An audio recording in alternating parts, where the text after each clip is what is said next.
Hi குட்டீஸ், எல்லாரும் எப்படி இருக்கீங்க? சந்தோஷமா இருக்கிறீங்களா? இன்றைய நாள்ல நாங்க பார்க்க போறோம், நாங்க எப்படி எங்களோட தேவனுடைய வார்த்தையில உறுதியா இருக்கிறத பத்தி. இப்ப நாங்க வார்த்தைன்னு பார்த்தா, இப்ப நான் நிறைய இடங்களை நான் அனுபவிச்சு இருக்கத சொல்றேன் குட்டீஸ். இது திருமறையில தெரியும் குட்டீஸ். நாங்க சில நேரம் ஒவ்வொரு புத்தகங்களா வாசிப்போம். சில நேரம் இப்ப நான் ரொம்ப கவலையாவோ இல்லை ரொம்ப சந்தோஷமாவோ இருக்கும்போது நான் எடுத்து சில நேரம் மோஸ்ட்லி அக்கா நைட் டைம் தான் வாசிக்கிறது. அப்ப நான் கண்களை மூடி, அது ஒரு ஒரு நல்ல அனுபவம். அது நீங்க வாசி பார்த்தா உங்களுக்கு தெரியும். இல்லை நீங்க உங்க பெரியவங்க கிட்ட கேட்கும் போது, நிறைய பேர் சிலவங்க தொடர்ந்து திருமறை வாசவங்க கிட்ட கேட்கும் போது அவங்க சொல்லுவாங்க, ஆமா நான் இந்த அதிகாரம் வாசிச்சிருக்கேன், ஆனாலும் நாங்க எத்தனை தடவை வாசிக்கும் போதும் அது ஒரு வித்தியாசமான அனுபவத்தை தரணும். அது போல நாங்க வார்த்தையை இப்ப நாங்க திருப்பாடல்கள் 119ஆம் அதிகாரத்துல மற்ற 97ஆம் அதிகாரத்துல பார்த்தா, நாங்க எங்களோட இந்த கடவுளோட வார்த்தையை நாங்க எப்படி கீழ்படுகிறது, எப்படி நாங்க தியானிக்கிறது, அதை குறிச்சு ஒரு பாடல் வரிகள் மாதிரி இருக்கும் குட்டி. சில நேரம் அது வாசிக்கும் போது ஒரு கவிதை மாதிரியோ பாடல் மாதிரியோ இருக்கும். அதுதான் திருப்பாடல்கள்னு சொல்றாங்க. அப்ப சங்கீதக்காரன் எழுதின அதை வாசிக்கும் போது எங்களுக்கு அது ஒரு வித்தியாசமா இருக்கும் குட்டீஸ்.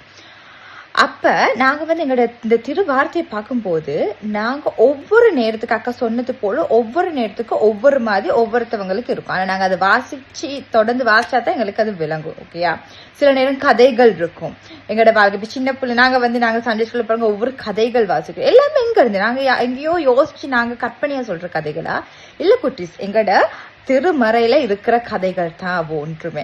அது இப்ப 2000 ஆண்டுகளுக்கு முன்பாக நடந்ததும், அது போல ஏசப்பா வந்த காலத்துல நடந்தது, அவட வாழ்க்கையை பார்க்கும்போது, ஒவ்வொருத்தவங்களுடைய வாழ்க்கையை பார்க்கும்போது, கடவுளோட இருக்கும்போது எப்படி இருந்தாங்க, கடவுள் இல்லாத போது என்ன நடந்துச்சு, அப்புறம் கடவுள் அவங்களை திரும்ப அந்த பிரச்சனைகளை மீட்டு கொண்டது, அப்படி அந்த என்ன சொல்றது சரியான வித்தியாசமா இருக்கும் கூட்டிஸ். நீங்க வாசிச்சு பாருங்க. வேற நாங்க சண்டே ஸ்கூல்ல கூட ஒவ்வொரு வார்த்தைகள் பார்க்கும்போது எங்களுக்கு ஒவ்வொரு டைமும் நாங்க நிறைய விடயங்களை நாங்க கற்றுக்கொள்றோம். அப்புறம் நாங்க கண்டிப்பா நாங்க இந்த இப்ப திருவார்த்தை வாசிக்கும் போது நாங்க ஒரு இடத்துல அப்ப சிலவங்களுக்கு நோமலா வாசிக்கும் போது ஓகே இருக்கும். ஆனா எனக்கு ஒரு அமைதியான இடத்துல போயிட்டு அழகா வாசிக்கும் போது அது அப்படியே வாசிச்சு கொண்டே இருக்கணும் போல இருக்கும் குட்டி. இப்ப சிலவங்க இப்ப இந்த காலத்துல நான் நிறைய சின்னவங்களை பாக்குறேன், புக்ஸ் வாசிக்கிறது கூடயா இருக்குது. அது போல எங்களோட திருமறையும் ஒரு புத்தகம் தான், எங்களோட வாழ்க்கைக்கான ஒரு முக்கியமான புத்தகம். நாங்க எவ்வளவோ புக்ஸ் வாசிச்சிருக்கலாம் குட்டி, ஆனா இந்த புத்தகம் எங்களோட வாழ்க்கைய வழி நடத்துற புத்தகமா இருக்குது. அதே போல குட்டீஸ், எங்களோட திருமறை சின்னவங்களுக்கோ பெரியவங்களுக்கோ சரி, எங்களுக்கு நிறைய புத்திமதிகள் சொல்லித்தரும். நீதிமொழிகள் எல்லாம் வாசிச்சா அதுல நிறைய காரியங்கள் குட்டீஸ், நாங்க அம்மா அப்பாவை எப்படி மதிக்கிறது, நாங்க எப்படி இருக்கணும், எங்களோட ஞானத்தை குறிச்சு அப்படி நிறைய காரியங்கள் நாங்க படிக்கும் போதோ, இல்லாட்டி நாங்க இப்ப பழைய காலத்துல எப்படி அவங்க எல்லாம் சாப்பிட்டாங்க, அவங்க என்னென்ன வேலைங்க செஞ்சாங்க, ஒவ்வொரு திருச்சபைகளை குறிச்சு இருக்கு குட்டீஸ். நாங்க திருமறையில பார்க்காதது ஒன்றுமே இல்லை. இந்த காலத்துல இப்பதான் இவங்க ஒவ்வொன்று செய்யறாங்க. ஆனா 2000 ஆண்டுகளுக்கு முன்னே இப்படியெல்லாம் வாழ்ந்தாங்களான்னு கூட எங்களுக்கு யோசனையா இருக்குது குட்டீஸ். ஏன் இங்க இயற்கையை பார்க்கும் போது, இந்த படைப்புகள் ஒவ்வொன்றும் பார்க்கும் போது, எப்படி படைச்சிருப்பாரு இந்த உலகத்தை, எப்படி இப்படியெல்லாம் இருக்குது, அந்த மாதிரி இருக்கும் குட்டீஸ். ஏன் நாங்க இப்ப நான் இப்போ இங்க மலை பிரதேசங்கள் மாதிரி இருக்கனால நான் பார்க்கும்போது ஒவ்வொரு பச்சை நிறங்கள் குட்டீஸ், இந்த பச்சையிலேயே இத்தனை பச்சை நிறங்கள் இருக்கான்னு இருக்கும். அது போலதான் குட்டீஸ் எங்களோட வாழ்க்கையிலும் நிறைய விதங்கள் நிறைய பிரச்சனைகள் இருக்கும் குட்டீஸ், ஒவ்வொரு விதமா இருக்கும் குட்டீஸ். ஆனா நாங்க திருமறையில கடவுளுக்குள்ள உண்மையா இருக்கும் போது அந்த பிரச்சனைகள் எல்லாம் அப்படியே போயிடும் குட்டீஸ். அவர் எங்களை எப்போதும் வழி நடத்தி கொண்டு இருக்கிறார். அதே போல நாங்க எங்களோட வாழ்க்கையில எது உண்மை எது போய் அது கூட நாங்க ப்ரே பண்ணி நாங்க திருமறை வாசிக்கும் போது எங்களுக்கு அது கூட அந்த வசனங்கள் மூலம் எங்களுக்கு விளங்கும் குட்டீஸ். அப்ப எங்களுக்கு சரியான வழி நடத்துறது சொல்றது இந்த வார்த்தை உண்மையானது தானே. அப்புறம் நாங்க வாசிக்க சொன்னது போல அது இனிமையா இருக்கும்.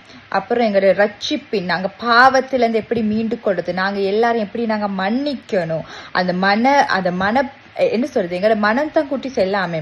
நாங்க நல்லா இருக்கிறோம், நாங்க சந்தோஷமா இருக்கிறோம்னு நாங்க எங்களோட மனசுல நினைச்சு நாங்க மற்றவங்களுக்கு நாங்க சில கஷ்டங்கள் இருக்கும் தான், நாங்க மற்றவர்களுக்கு சொல்லும். என்ன சொல்றது, நிறைய பேர் சொல்லுவாங்க நாங்க வார்த்தையினால சொல்றது அது வந்து நிறைவேறும். அப்ப நாங்க வந்து இப்ப நாங்க கவலையா இருக்கும் போது ஓகே கவலையா இருக்குன்னு எங்களுக்கு தெரியும். அது நாங்க கடவுளோட உரையாடணும். நாங்க மற்றவங்க கிட்ட சொல்றதுனால எங்களோட கவலை குறைய போறது. நாங்க கடவுளோட உரையாடும் போது அவர் வந்து எங்களோட வாழ்க்கையில என்ன பிரச்சனை அவர் உண்மையா புரிஞ்சு கொள்றாரு. மனிதர்கள் சிலவங்க ஐயோ இவங்க பொய் சொல்றாங்கன்னு நினைக்கலாம், இல்லாட்டி அவங்களுக்கு எங்களோட ஃபீலிங்ஸ் சிலவங்களுக்கு விளங்காது. அப்ப நாங்க வந்து அவங்களுக்கு நாங்க பாசிட்டிவா தான் பேசுவோம். ஓ நான் நல்லா இருக்கிறேன், எங்களுக்கு எல்லாமே ஓகேயா இருக்குது.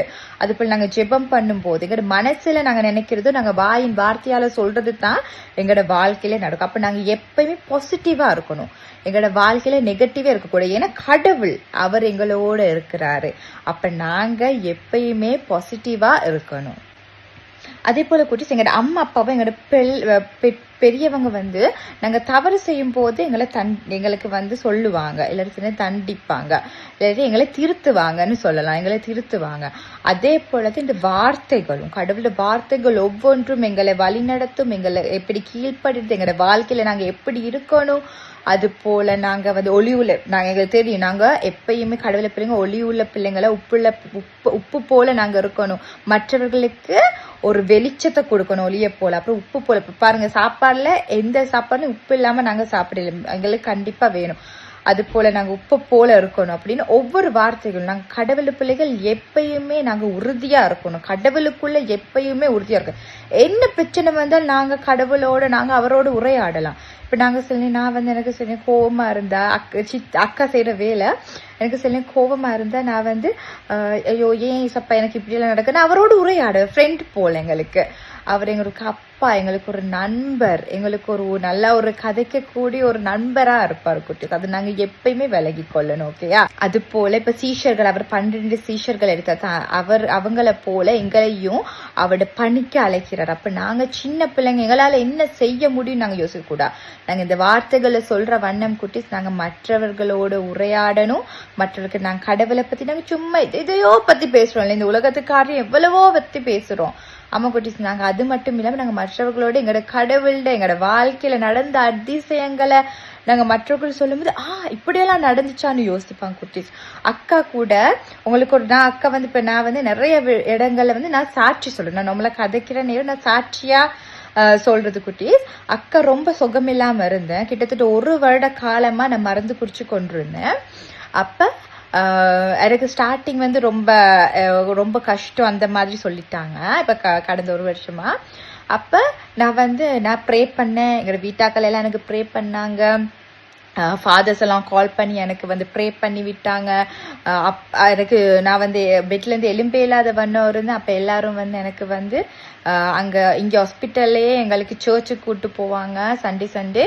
அப்ப நான் வந்து அந்த பெட்ல தான் என்னைய கூட்டு போவாங்க, இல்லாட்டி அந்த ட்ராலியில தான் போனேன். 6 கிழமை ஹாஸ்பிட்டல்ல இருந்தேன். அப்ப எனக்கு ரொம்ப பயமா போயிட்டு எனக்கு ஆப்ரேஷன் எல்லாம் பண்ணாங்க. அப்ப எனக்கு ரொம்ப பயமா போயிட்டு ஐயோ என் வாழ்க்கை இவ்வளவு காணா என்ன அப்படின்னு மாதிரி ஆகிடுச்சு, சின்ன வயசுல ஏன் எனக்கு இப்படி ஆச்சுன்னு. அப்ப நிறைய டாக்டர்ஸாலேயே கண்டுபிடிக்க முடியல என்ன நோயின்னு. ஒரு 3-4 கிழமை ஆகிட்டு குட்டி, சக்கரை நோய் என்னன்னு கண்டுபிடிக்க. அப்ப மூக்கால டியூப் எல்லாம் போட்டு எனக்கு சாப்பிட இல்லாமலாம் இருந்தேன். ஒரு புடி சோறு கூட ஒரு ஸ்பூன் சோறு தருவாங்க, அது கூட சாப்பிட இல்லாம இருந்தேன். அப்ப என்னதோ தெரியல, எனக்கு 3 கிழமைக்கு அப்புறம் சொன்னாங்க இதுதான் என் நோயின்னு. அதுக்கப்புறம் மருந்துகள் எல்லாம் மாற்றி மாற்றி மாற்றி அக்கா சொல்றீங்க சரியான மெலிஞ்சு போயிட்டேன், ஒரு தீக்குச்சி போல குட்டி ஆகிட்டேன். அதுக்கப்புறம் கொஞ்சம் கொஞ்சமா சாப்பிட ஒரு ட்ரிங்க்ஸ் அவங்க தருவாங்க, அந்த பால் அதெல்லாம் கொடுத்து என்னை பார்க்க வரும்போது எல்லாரும் மாஸ்க் போட்டு தான் வருவாங்க, எனக்கு என்ன நோயின்னு கண்டுபிடிக்காத நேரம். அப்ப நான் அக்கா தனியா தான் அந்த ரூம்ல இருப்பேன், பெரிய ஒரு ரூம்ல தனியா இருப்பேன். எனக்கு ரொம்ப கவலையா இருந்துச்சு.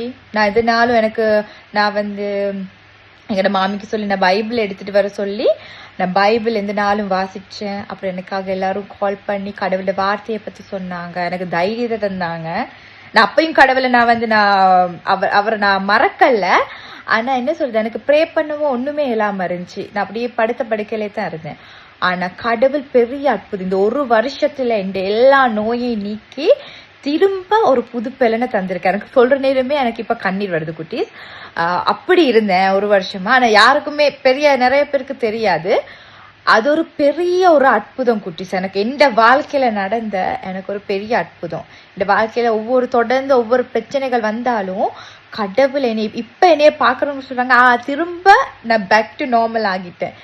நான் எங்களோட ரிலேட்டிவ்க்கு எல்லாருக்குமே நான் எப்பயுமே எந்த இதுக்குமே நான் அவங்களுக்கு எல்லாருக்குமே சந்தோஷமா இருக்கும். நான் இருக்க இடத்த நான் எப்பயுமே கலகலப்பா வச்சிருப்பேன்.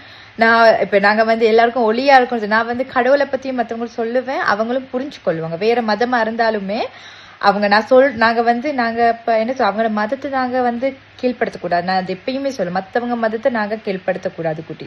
அது அவங்களோட நம்பிக்கை. ஆனா நாங்க கடவுளை பத்தி நாங்க அவங்களுக்கு சொல்லலாம். எங்களோட வாழ்க்கையின் இந்த அற்புதங்களை சொல்லும் போது இப்ப நிறைய பேர் ஓகே நாங்களும் அதை நாங்க விசுவாசிக்கிறோம்னு எந்த வாழ்க்கை மூலம் அவங்க தெரிஞ்சு கொண்டாங்க. இது நான் பெருமைக்காக சொல்லல குட்டீஸ், அது எங்களோட வாழ்க்கையில் மூலம் சொல்லுவேன். எப்பயுமே கடவுள பிள்ளைங்க வார்த்தையால சொல்றது மட்டும் இல்ல குட்டீஸ், எங்களோட வாழ்க்கையில நாங்க வாழ்ந்து காட்டணும் குட்டீஸ். அது எந்த வாழ்க்கையில நடந்த ஒரு அதிசயம் குட்டீஸ். அது உங்களோட ஷேர் பண்ணி எனக்கு ஒரு நல்ல நேரமா போச்சு. அத்தான் குட்டி சொல்றேன், ஒவ்வொரு வார்த்தைகளும் எங்களை உற்சாகப்படுத்தும், அவருக்குள்ள வழி நடத்தும். அதை நாங்க எப்பயுமே ஞாபகம் வச்சுக்கொள்ளும். ஓகே குட்டீஸ், எப்பயும் ஜெபம் பண்ணுங்க, வேதாகம் திருமறை வாசிங்க. எந்த பிரச்சனை வந்தாலுமே நீங்க டிரெக்டா நாங்க கடவுளோட பேசணும் குட்டீஸ். அது அவர் எந்த வழியில கூட பாருங்க, சில நோய்கள் 2-3 மாசம் எனக்கு சுகமாகி இருக்கலாம். எனக்கு தெரியல ஏன் 1 வருஷம் ஆகல. சில நேரம் யோசிக்கலாம், 1 வருஷம் இந்த படிப்புல இருந்து இந்த வேலைகள் எல்லாமே நின்றுச்சு. ஆனாலும் இல்ல, நாங்க அந்த இடத்துல இருந்து திரும்ப மீண்டு வரணும். அதுதான் குட்டீஸ். அது ஒரு பறவை ஒண்ணு, எனக்கு அது ஞாபகம் இல்ல, அந்த பறவைய போல நாங்க மீண்டு வர்றோம். அது எரிஞ்சு விழுந்தாலும் அதுல இருந்து புது ஜீவனா வரும் குட்டீஸ். அது போல குட்டீஸ், எந்த பிரச்சனை வந்தாலும் நாங்க இந்த வார்த்தையின் மூலம் உயிர் தெளிய வேண்டும். எங்களை அவர் அப்படி வழி நடத்துறோம். ஓகே குட்டீஸ், இப்படி ஒரு எக்ஸ்பெரிமெண்ட் ஒன்று செஞ்சிருக்காங்க. இதுல என்னன்னா, இந்த முட்டைய அவங்க தண்ணிக்குள்ள போடுறாங்க. தண்ணிக்குள்ள போடும்போது அந்த முட்டை அப்படியே கீழே போகுது. அதுல ஒரு கவலையான முகத்தை போட்டிருக்காங்க. ஆமா, நாங்களும் எங்களோட வாழ்க்கை நிறைய கவலைகள் இருந்து இல்ல ஏதோ பிரச்சனையில இருக்கிறோம். ஆனா இந்த உப்பு போடும்போது, அதாவது கடவுளோட வார்த்தை, அது போல நாங்க ஜெபம் பண்றது, நாங்க கடவுளுக்குள்ள இருக்கும், அதாவது கடவுள் எங்களோட வாழ்க்கைக்குள்ள வரும்போது நாங்க பூரிச்சு பாருங்க, நாங்க மேல வரோம். அதாவது எந்த பிரச்சனை நாங்க கீழ்பட்டு இருக்கிறோம், ஐயோ எனக்கு பிரச்சனை பிரச்சனை பிரச்சனை சொன்னா அது பிரச்சனையே தான் குட்டி. அதுல நாங்க எப்படி மீண்டு வரணும்னு தான் யோசிக்கணும். கடவுள் தான் எங்களுக்கு ஒரு சொல்யூஷன். அவர் எங்களோட வாழ்க்கைக்குள்ள வரும்போது நாங்க புத்துயிர் தந்து நாங்க அப்படியே திரும்ப புது ஜீவனா நாங்க அப்படியே மேல கடவுளுக்குள்ள அவரோட கையில நாங்க இருப்போம் குட்டீஸ். ஓகேயா? ஓகே குட்டீஸ், நாங்கெல்லாம் கண்களை மூடி ஜெபம் பண்ணுவோம். அன்புள்ள இயேசப்பா, இந்த அழகிய நாளை தந்த கிருபைக்காக உமக்கு நன்றி அப்பா. அப்பா, நீரே சுவாமி எங்கள் வாழ்க்கையை வழிநடத்துற தேவனா இருக்கிறார் அப்பா. உமது வார்த்தையை வாசிக்கும் போது அப்பா நாங்க புது ஜீவன் அடைந்து அப்ப இந்த ஒவ்வொரு வார்த்தையும் எங்களோட வாழ்க்கைக்கு ஒரு வழிநடத்தலாகவும் நாங்க எப்படி கீழ்ப்படிய வேண்டும் என்றோ நாங்க எப்படி தியானிக்க எங்களுக்கு எல்லாமே சொல்லித்தாங்க அப்பா. நீரே சுவாமி எங்கள் அப்பா, எங்களோட நண்பர், எங்களுக்கு ஒரு வழி நடத்துற ஒரு தேவன் அப்பா. நீரே சுவாமி எங்களை வழி நடத்த வேண்டும் அப்பா. அது மட்டும் இல்ல சாமி, அப்ப உமது வார்த்தையை வாசிக்கும் போது உம்மோடு நாங்க உரையாடும் போதும் சாமி எங்களுக்கு இருக்க பிரச்சனைகள் எல்லாம் மன்னித்து நீரே சுவாமி எங்களை ஏற்றுக்கொள்ளுங்க அப்பா. அதே போல சாமி உண்மை போல எங்களை மாற்றுங்க அப்பா. நாங்க மற்றவர்களை மன்னிக்க வேண்டும் அப்பா. நாங்க பாவத்தில் விழாத வண்ணம் அப்பா நீரே எங்களை பலப்படுத்தி பாதுகாத்து வழிநடத்துங்க அப்ப. உமது வார்த்தை வாசிக்கும் போது சுவாமி எங்களுக்கு ஒரு நல்ல ஞானத்தை கொடுங்க. சாலமோனி ஞானத்தை தாங்கப்பா. அதே போல எங்களை வழி நடத்துங்க. இயேசுவின் நாமத்தினாலே ஜெபிக்கிறேன் நல்ல பிதாவே, ஆமீன். ஓகே குட்டீஸ், என்னோட புதிய வீடியோத்தோட உங்களை சந்திக்க வரேன். பாய்.